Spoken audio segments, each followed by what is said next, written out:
साथियों, बिहार विधानसभा चुनाव में असदुद्दीन ओवैसी की एआईएमआईएम पार्टी की धमाकेदार एक बार फिर से एंट्री हुई है। यहाँ पर उन्होंने 5 सीटों पर एक धमाकेदार जीत हासिल करी है, तो वहीं 2 सीटों पर बहुत ही कम मार्जिन से चुनाव में वो हार का सामना करना पड़ा है। यहाँ पर एनडीए की सरकार बनेगी, यहाँ पर 200 के ऊपर सीटें एनडीए गठबंधन लेकर आया है। महागठबंधन जिसको बहुत ज़्यादा गुमान था सरकार बनाने को लेकर, वो मात्र 50 सीटों के पास भी नहीं पहुँच पाए हैं। तो वहीं असदुद्दीन ओवैसी की एआईएमआईएम पार्टी जिसको हर कोई कह रहा था कि ये पार्टी अब खत्म हो जाएगी, इसके 1-2 विधायक ही चुनाव में जीत पाएँगे। उसके 5 सीटों पर विधायक चुनाव चुनकर आए हैं और वहीं 2 सीटों पर काफ़ी मजबूत प्रत्याशी चुनाव जीतते हुए हार गए हैं, कम-कम अंतर से। इसके अलावा कई और ऐसी सीटें जहाँ पर एमआईएम पार्टी को 50,000, 30,000 से ज़्यादा वोट भी मिलते हुए नज़र आए हैं। आज हम बात करेंगे एमआईएम पार्टी किन सीटों पर चुनाव जीती, तो पहली सीट है एमआईएम पार्टी के प्रदेश अध्यक्ष अख्तुल इमान साहब की सीट। इस सीट पर अख्तुल इमान साहब ने पिछले बार की तरह इस बार भी जीत हासिल करी है। इस बार अख्तुल इमान साहब का आंकड़ा 1 लाख के पार पहुँच गया है। पिछले चुनाव में उनको 94,000 वोट मिला था, तो इस बार उनको 1 लाख के ऊपर वोट मिला है और वो 38,000 वोटों से चुनाव में जीते हैं। सबा जफर जेडीयू के दूसरे नंबर पर रहे हैं और जलील मस्तान कांग्रेस के तीसरे नंबर पर रहे हैं।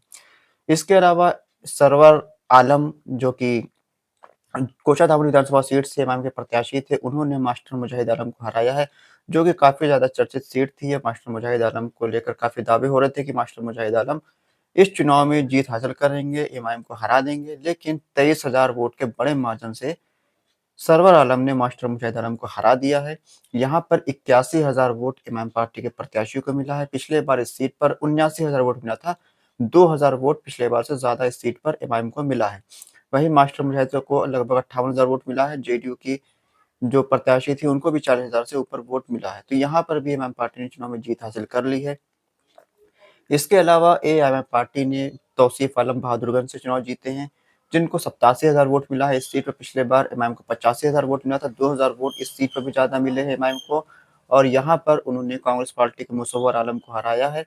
उनको 58,000 वोट मिला है, 57,000 वोट एलजेपी के कलीमुद्दीन को मिला है। तो यहाँ पर भी तकरीबन 28,000 से ज़्यादा वोटों से इमाम पार्टी की जीत हुई है। इसके अलावा 22वीं विधानसभा सीट पर इमाम पार्टी को काफ़ी बड़ी जीत हासिल हुई। यहाँ पर गुलाम सरवर साहब इमाम पार्टी के प्रत्याशी थे। उन्होंने 92,000 से ज़्यादा वोट हासिल किए।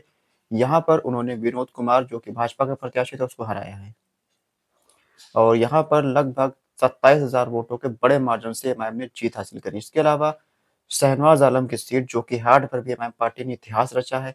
28,000 से ज़्यादा वोटों से इस सीट पर इमाम की जीत हुई है। लगभग 83,000 वोट इमाम को मिले हैं। दूसरे नंबर पर मंजर आलम जेडीयू के प्रत्याशी थे, सरफराज आलम जनसुराज के तीसरे नंबर पर और शहनवाज आलम जिन्होंने इमाम पार्टी को छोड़कर आरजेडी में शामिल हुए थे, पिछले बार इमाम के सिंबल पर चुनाव जीते थे, उनको मात्र 29,000 वोट मिला है और वो चौथे नंबर पर आ गए। तो ये होता है अपनों से दगा करने की सज़ा। आवाम ने उनको सज़ा दे दी है। आवाम को ये फैसला कतई पसंद नहीं आया कि उन्होंने इमाम पार्टी को छोड़ा, इमाम पार्टी को तोड़ा था उन्होंने। तो वो चौथे नंबर पर आ गए हैं। अब उनका राजनीतिक करियर भी खत्म होता हुआ नजर आ रहा। तो इमाम पार्टी जो कि हाट में काफ़ी बड़ी जीत हासिल करा है। इसके अलावा बलरामपुर से आदिल हसन आज़ाद जो कि इमाम के युवा प्रदेश अध्यक्ष है, वो काफ़ी अच्छा चुनाव लड़े। यहाँ पर उनको 261 वोटों से चुनाव में जीत मिली थी, शुरुआत में ऐलान हुआ था, लेकिन रिकाउंटिंग में 389 वोटों से उनको चुनाव में हार का सामना करना पड़ा है। काफ़ी कम अंतर से ये सीट इमाम पार्टी चुनाव में हार गई है। ये सीट भी इमाम पार्टी चुनाव जीत सकती थी। इसके अलावा ठाकुरगंज के अंदर भी इमाम पार्टी को काफ़ी अच्छा वोट मिला है। यहाँ पर इमाम दूसरे नंबर पर रही है। जेडीयू के गोपाल अग्रवाल ने चुनाव में जीत हासिल करी। 8,000 वोटों से इमाम को हार का सामना करना पड़ा, तो वहीं आरजेडी के प्रत्याशी सऊद आलम को 60,000 से ज़्यादा वोट मिला है। तो यहाँ पर देखना होगा कौन भाजपा की बी टीम है, किसने भाजपा को मदद की चुनाव में जीतने के लिए। इसके अलावा किशनगंज में कांग्रेस जीती है, यहाँ पर भी इमाम को 51,000 वोट मिला है। अररिया के अंदर कांग्रेस जीती है, यहाँ पर भी इमाम को 50,000 से ज़्यादा वोट मिला है। इसके अलावा कस्बा विधानसभा सीट के अंदर इमाम को 35,000 से ज़्यादा वोट मिला है। प्राणपुर के अंदर भी लगभग 25,000 वोट मिला है।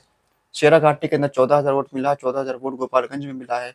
राणा रणजीत सिंह के सीट पर मात्र 4,800 वोट उनको मिल पाया है। काफ़ी खराब प्रदर्शन उस सीट पर इमाम पार्टी का रहा। इसके अलावा कई और सीटें थी जहाँ इमाम पार्टी ने अच्छा प्रदर्शन किया है और इमाम पार्टी काफ़ी मजबूती से चुनाव लड़ी थी। पिछले बार से ज़्यादा वोट इमाम को मिले हैं और पिछले बार से ज़्यादा सीटें भी आ सकती थी, लेकिन इस बार 1-2 सीटों पर कुछ कमी हो गई, तो यहाँ पर इमाम पार्टी कम अंतरों से चुनाव हार गई। हालाँकि 5 सीटें जो पिछले बार जीती थी, वही 5 सीटें एमएम पार्टी दोबारा से जीतने में कामयाब रही है। अब देखना होगा कि महागठबंधन क्या एमएम पार्टी को गठबंधन में शामिल करेगा आने वाले चुनाव में, या फिर इसी तरह अपना अहंकार में चूर रहेगा। खुदा हाफ़िज़।